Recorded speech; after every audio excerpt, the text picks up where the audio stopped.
Chemistry point রসায়ন শিক্ষায় আস্থা। আমাদের আজকের টপিক পর্যায় সারণী ভিত্তিক কিছু গুরুত্বপূর্ণ এমসিকিউ যা পরীক্ষায় বারবার আসে। আমরা পর্যায় সারণীকে খেয়াল করলে দেখতে পাই 18টি গ্রুপ এবং 7টি পর্যায় রয়েছে। এই 18টি গ্রুপের মধ্যে বেশ কিছু গ্রুপের বিশেষ নাম রয়েছে, তাদের ধর্ম ও বৈশিষ্ট্যের কারণে এই বিশেষ নাম। আমরা তার আগেও জানি যে একই ধর্ম এবং বৈশিষ্ট্য বিশিষ্ট পরমাণু বা মৌল সমূহকে পর্যায় সারণীতে একই গ্রুপে অবস্থান দেওয়া হয়েছে। এইখানে আমরা দেখতে পাই 1 নম্বর গ্রুপের যে সকল মৌলগুলো রয়েছে, যেমন lithium, sodium, potassium, rubidium, caesium, francium, এগুলো তীব্র ক্ষার।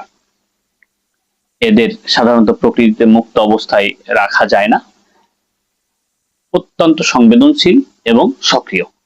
এই 1 নম্বর গ্রুপের মৌলসমূহকে বলা হয় ক্ষার ধাতু। এরা পানির সাথে বিক্রিয়া করে শক্তিশালী ক্ষারে রূপান্তরিত হয়।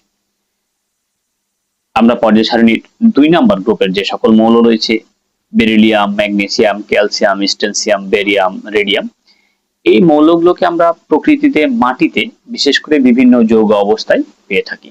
এদের উৎসের অনেক বড় একটা অংশ আসে মাটি থেকে এবং এগুলো শক্তিশালী ক্ষার, তবে তা গ্রুপ 1 এর চেয়ে এদের শক্তি কিছুটা কম। যেহেতু মাটি থেকে পাওয়া যায় এবং ক্ষার ধাতু, এই কারণে এদের নাম হচ্ছে মৃৎ ক্ষার ধাতু। আমরা গ্রুপ 11 খেয়াল করতে পারি। আমাদের গ্রুপ 11তে খেয়াল করলে দেখতে পাবো প্রকৃতিতে বা পৃথিবীতে যত ধরনের মুদ্রা পাওয়া যায়, যেমন স্বর্ণ মুদ্রা, রৌপ্য মুদ্রা, তাম্র মুদ্রা, সবগুলো মুদ্রাই সাধারণত 11 নম্বর গ্রুপের মৌলগুলো দিয়ে তৈরি, যেমন কপার, তামা, সিলভার বা রূপা, গোল্ড। এই কারণে 11 নম্বর গ্রুপের মৌলগুলোকে বলা হয় মুদ্রা ধাতু। পরীক্ষার জন্য ভেরি ভেরি ইম্পর্টেন্ট। এবার আসি আমরা group number 16, oxygen, sulphur, tellurium.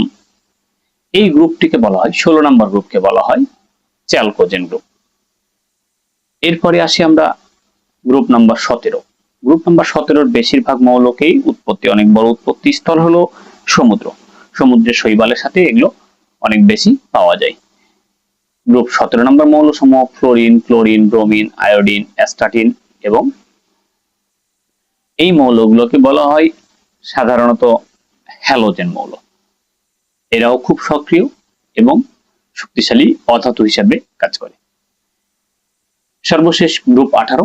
Group 18 মৌল সমূহর অষ্টক পূরণ হয়ে থাকে শুধুমাত্র হিলিয়ামের ডুয়েট। এরা প্রত্যেকেই খুব স্থায়ী অবস্থায় থাকে, যাদের সাধারণত প্রকৃতিতে যৌগ অবস্থায় খুব কম পাওয়া যায়। তাই এদেরকে বলা হয় নিষ্ক্রিয় মৌল বা নিষ্ক্রিয় গ্যাস।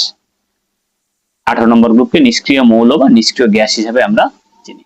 এর বাইরে পর্যায় সারণী আরো 2-1টি মৌল সম্পর্কে বিশেষ তথ্য, যেমন আমাদের লাইট ব্যবহার করি আমরা, যে বা লাল যে লাইটগুলো ব্যবহার করি, ক্লিয়ার লাইট বলি, সে লাইটে যে ফিলামেন্ট থাকে তা মূলত গ্রুপ নাম্বার 6 এর টাংস্টন। এই টাংস্টন ধাতুর লাইট পৃথিবীতে সবচাইতে গলনাঙ্ক বেশি যুক্ত মৌল বা সবচেয়ে উচ্চ গলনাঙ্কের মৌলই হচ্ছে টাংস্টন। এর গলনাঙ্কের মান অনেক বেশি, এই কারণে আমরা এটাকে ফিলামেন্টে ব্যবহার করি। পৃথিবীতে বা প্রকৃতিতে একমাত্র তরল ধাতু হলো পারদ বা মার্কারি। এটাও পরীক্ষার জন্য ভেরি ভেরি ইম্পর্টেন্ট। এবং আমরা যে পর্যায় সারণীতে অর্ধপূর্ণ এবং পূর্ণ নিয়মে যে ব্যতিক্রম ইলেকট্রন বিন্যাস দেখতে পাই, তা মূলত 6 নম্বর গ্রুপ এবং 11 নম্বর গ্রুপের মৌলসমূহের। আজকের প্রত্যেকটি তথ্যই খুব ইম্পর্টেন্ট পরীক্ষার জন্য এবং বারবার এগুলো বোর্ড পরীক্ষায় কোশ্চেন হিসেবে আসছে। ধন্যবাদ।